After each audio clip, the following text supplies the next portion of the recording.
Just finished watching some Friday Night Smackdown, and I know I made a video earlier today talking about WWE possibly using AI to start writing some of these storylines and some of these scripts. Maybe, maybe that's not a bad thing. Maybe Chat GPT can cook up a good show, because a lot of people right now on social media are giving all the praise for SmackDown's fantastic show tonight to Chat GPT. So maybe we were wrong earlier. I seen a few people like, oh, this is a bad idea, including me. Maybe I was wrong. Maybe Chat GPT is the way to go to book these shows. But all seriousness, this show was fantastic. I truly enjoyed majority of this show, man. SmackDown has been on a roll. Last week was pretty solid. This week was even better. Monday Night Raw was actually pretty good, the way that ended.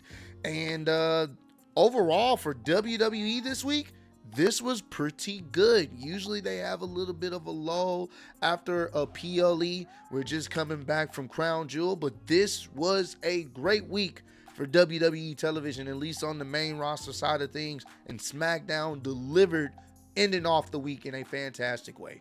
First things first, let's talk about the mid-card scene in Sami Zayn. Sami Zayn has been doing his thing as the United States champion for about 7 weeks now. He's been doing the US Open Challenge, and they have been honestly the best thing on SmackDown. He's made that US championship. He's brought it back some prestige. He brought it back this idea of people wanting that championship, a workhorse champion, and the matches that he's put on with so many people have been fantastic. And we got a great one tonight. So The Miz is talking to Nick Aldis, trying to get himself an opportunity. And Sami Zayn comes into the office and he's basically like, look, bro, I'm not even on the show. What's going on here? And basically he's telling him, well, look, I had to kind of take you off the show because you're the person you had a match with last week, Nakamura. He's owed a rematch because of how things went down with the MFTs getting involved in their match. So he's owed a rematch, but he's not here. So I just took you off the show. And he's like, look, man, I get it, but I need to be on the show. I'm not. It comes off like you wanting me to hide from the MFTs. I don't care about them. At the end of the day, I've worked hard to get this title, or I've worked hard to continuously put on this US Open Challenge. So whoever wants to face me tonight, they can face me tonight. I'm going out there right now, and I'm gonna have me a match. And obviously, The Miz listening to that, so he kind of inserted himself into that situation. And it was a play. Well, it was kind of a callback to what happened previously. If you, I want to say it was last week, where Carmelo went out there and he wanted to have a United States take on the United States Open Challenge match. Obviously, without The Miz in his corner, The Miz came out there and attacked him. So this week, you kind of knew, oh, most likely Carmelo is going to get his revenge, and that's what happens. The Miz comes out there.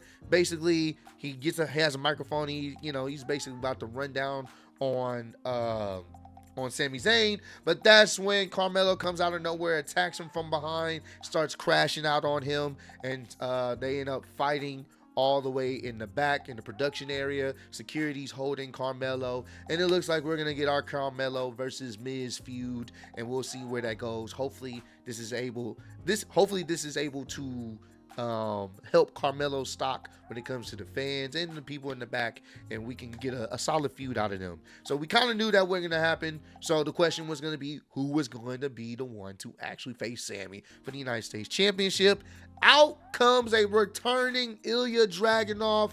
Love to see that Ilya is back in WWE after a very long hiatus due to injury. He is back, and he looks like he's in great shape. Looks like he's put on even more muscle out there.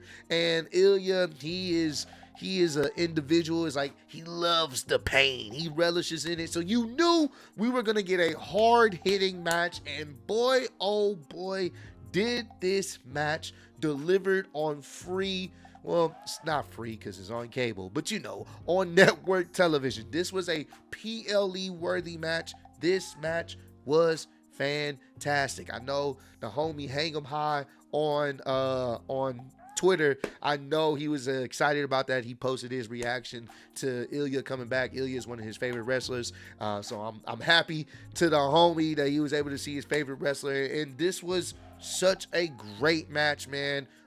Once again, I cannot state. I know some people initially felt some type of way of Sammy beating Solo for the United States Championship. I will say this, they did the right thing.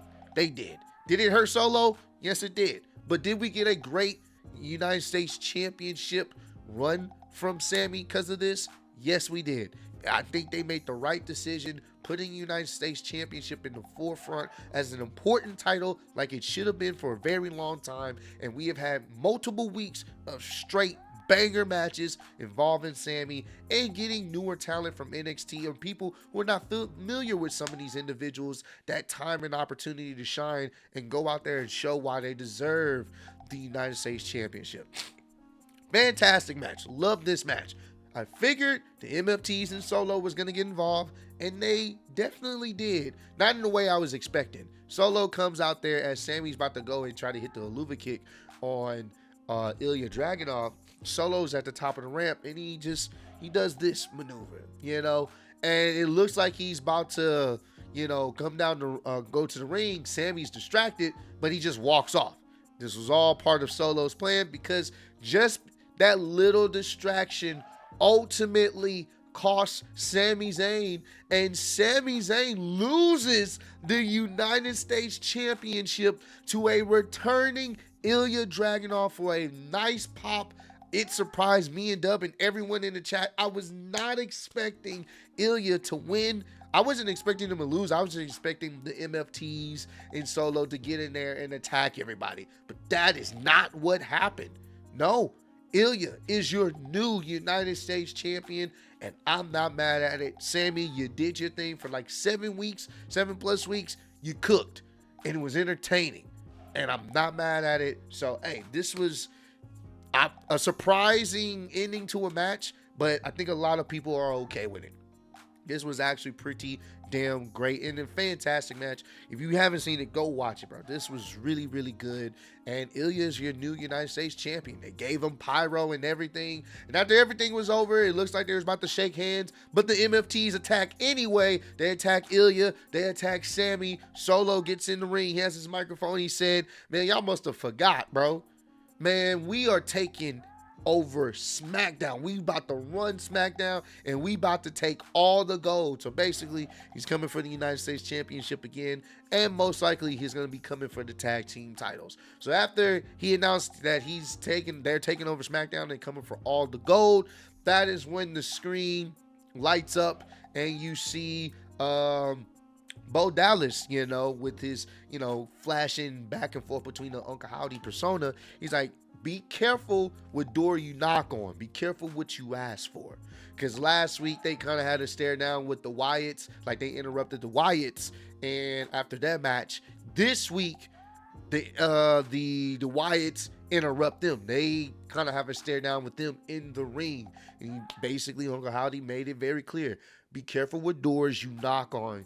You may get the answer that you not expecting, essentially. Like you may get more than you can handle. And so we had a nice little interesting standoff, and it does seem like they're setting up for War Games. Most likely it's going to be the MFTs and most likely the Wyatts going at it. So we'll see how that all plays out. So earlier in the show, there was an interaction with Jacob Fatu and Cody. Jacob's in his hometown. I believe they was in San Francisco in his home area. So tonight's main event was going to be who was going to be the number one contender to face Cody Rhodes at, I believe, Saturday night's main event, the next one that's coming up. And it's going to be between Drew and Jacob Fatu. So Jacob's talking to Cody, they having their back and forth. He's just letting them know he's all gas, no brakes with it and whatnot, showing some respect. But in the background, you see Drew. You clearly see it. It looked like Drew, and you clearly see that it is Drew. But that's it. He's just standing in the background, and then when it's like they kind of cover up his view, and then when they walk away, he's not back there no more. So you're already thinking Drew's up to something, and then the reports were saying that Jacob Fatu is injured, and he's gonna be gone until most likely next year. Hopefully it may not take that long. Whatever the injury is, hasn't been disclosed, but he's injured. So they had to find a way to write him off TV. Well, as the match is about to happen, they play his music for the main event to see who's going to be the number one contender. The music plays, doesn't come out, so they cameras go rush into the back, and you see Jacob Fatu bloodied up. It looked like he's missing some teeth or whatever, but there's like this fixture just landed on him. It's on top of him. So clearly he got attacked. We don't know who attacked him. And Nick Aldis is asking, who attacked you?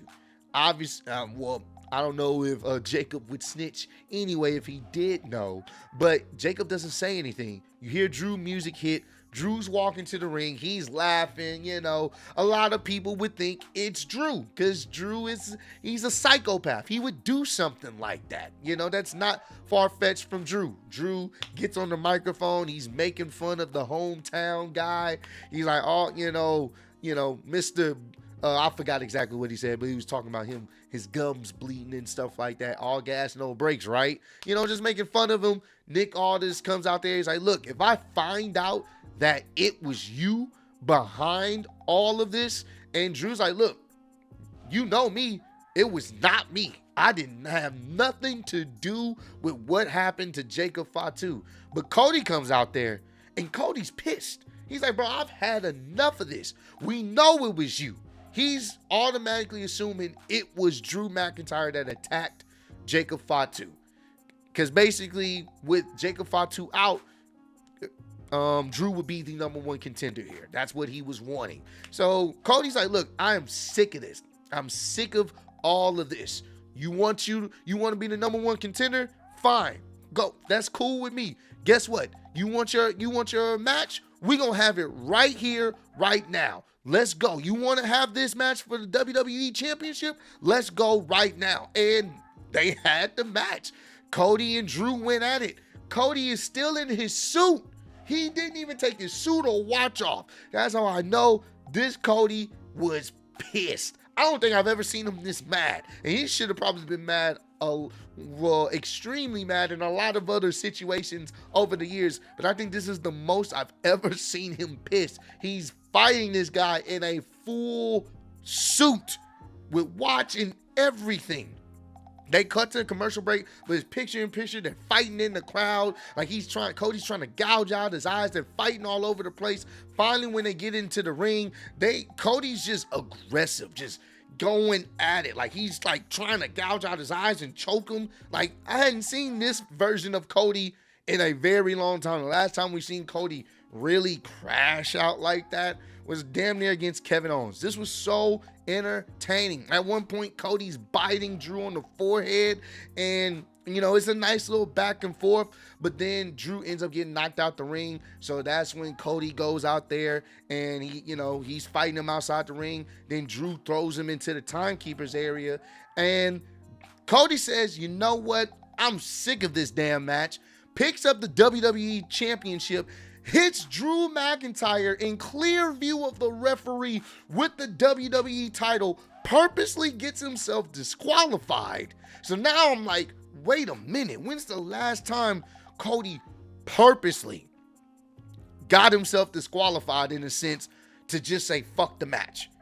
So now Cody's crashing out even more. He hit him with the title, purposely got disqualified, Drew's laid out. Then he clears out the announce table. He said, bro, I'm about to pack this nigga up. But Drew ends up throwing him he gouges out his eyes, tried to gouge out his eyes, throws him into the ring post, or rakes his eye, throws him to the ring post. Then he puts him on the shoulder, looks like he's about to put him through the table himself. But no, Cody's able to reverse, smashes Drew head into the announce table. He gets on top of the table. He's about to hit him with the meanest crossroads, but that's when security and officials break them up, and Cody is still incensed with rage. It's like he snapped.